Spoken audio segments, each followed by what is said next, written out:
ఈశ్వర స్వరూపమైనటువంటి సభకి నమస్కారం. సో ఇటువంటి కార్యక్రమం అంటే శివరాత్రి సంవత్సరానికి ఒకసారి వస్తుంది. మాస శివరాత్రి ప్రతి నెల వస్తుంది కదా. అట్లా ఇది మాస శివరాత్రికి ముందు ఇప్పటివరకు మనం ఒక శివరాత్రి చూసాం. మళ్ళీ ఆ శివరాత్రి వస్తే ఎలా ఉందో అలా అనిపిస్తూ ఉంది. జనసందోహం అంతా ప్రతి వాళ్ళ ప్రయాణంలో మలుపులు ఉంటాయి, మైలురాళ్ళు ఉంటాయి. నా జీవితంలో మలుపు మైలురాయి రెండు అఖండాన్ని. అఖండ నుంచే నేను మొదలయ్యాను. అఖండ నుంచే ఇక్కడ వరకు వచ్చాను. వేదంలో గొప్ప మాట ఉంటుంది, దేహో దేవాలయ ప్రోక్తో జీవో దైవ సనాతన అని. అదే ఈ కథ, అదే అఖండ, అదే అఖండ తాండవం. ఆ తాండవంలో నేను సైతం ప్రపంచాగ్నికి సమిధనొక్కటి ఆహుతి ఇచ్చానన్నట్లు నేను కొంత సాహిత్యాన్ని రాయగలగటం, అవకాశం నాకు ఈశ్వరుడు అదేవిధంగా సినిమా వారందరూ కూడా నాకు కల్పించటం నిజంగా చాలా సంతోషంగా ఉంది.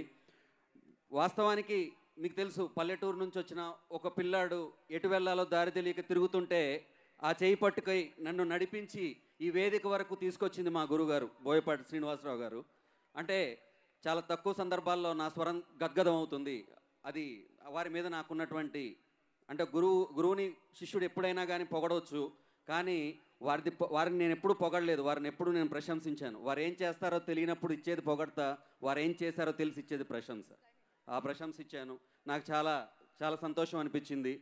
నెక్స్ట్ మనందరి దైవం నందమూరి తారక రామారావు గారి ఒకటే మన ఆయన మాటలు ఒకసారి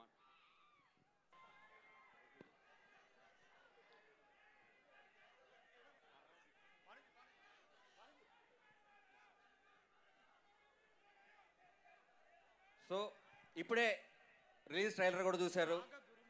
ఇలాంటి పూనకం రావాలి, ఆ పూనకం వస్తే ఆ పూనకానికి అభినయం చేయాలని అంటే తెలుగు జాతి చరిత్ర ఉన్నంత వరకు మనందరి దైవం నందమూరి తారక రామారావు గారు ఎవరైతే ఉన్నారో, నందమూరి తారక రామారావు గారి గురించే కాదు, వేదంలో గొప్ప మాట చెప్తారు, ఆత్మావై పుత్రనామాసి అని. అంటే తండ్రి ఆత్మే కొడుకులాగా పుడతాడు అని. తెలుగు జాతి ఆత్మ గౌరవం రెండూ కలిసి మన బాలయ్య బాబు అయ్యాడు. 56 అక్షరాల తెలుగు భాష, 56 ఇంచుల దర్పం, రాజసం మన బాలయ్య బాబు. సో ఎక్కడో పల్లెటూరులో ఉన్న ప్రతి ఒక్కడు మా బాలయ్య బాబు, నా బాలయ్య బాబు అని చెప్పుకునేటటువంటి ఈ సినిమాకి, అటువంటి యొక్క శక్తిని సరైన స్థానంలో కూర్చోబెట్టడం ఒక్క మా గురువుగారు బోయపాటి శ్రీనివాసరావు గారి వల్లే అవుతుంది. అది ఎన్నోసార్లు మనం చూసాం, అది ఇప్పుడు మళ్ళీ ఇంకోసారి చూస్తాం.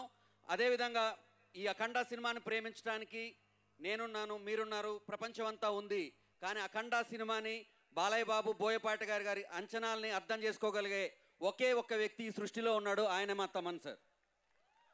ఒకే ఒక్క వ్యక్తి. అఖండాన్ని అర్థం చేసుకోవడం చాలా కష్టం, ఆనందించడం అందరం చేస్తాం. అర్థం చేసుకోవాలి. దాన్ని అర్థం చేసుకోవడానికి ఎంతో సమయం వెచ్చించి మా అందరినీ ఒక చోట పూసగుచ్చి, బాలయ్య బాబు ఎప్పుడు చెప్తుంటాడు, అందంగా ముత్యాలు రాలుతుంటే ఏటవాలుగా ఎంత అందంగా ఉంటుందో అని. బాలయ్య బాబు మనం ఎన్నోసార్లు వినుంటాం. అటువంటి ఈ ముత్యాలన్నిటి నా గురునాథ శర్మ గారు కావచ్చు, కాసర్ల శ్యామ్ గారు కావచ్చు, మా శర్మ గారు కావచ్చు, మమ్మల్ని అందరినీ ఒక చోట గుదిగుచ్చి ఈ అద్భుతమైనటువంటి పాటలు మాతో చేయించారు.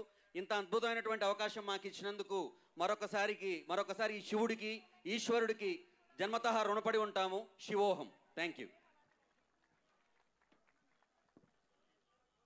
మరొక కలం ఈ సినిమా కోసం చాలా అద్భుతమైన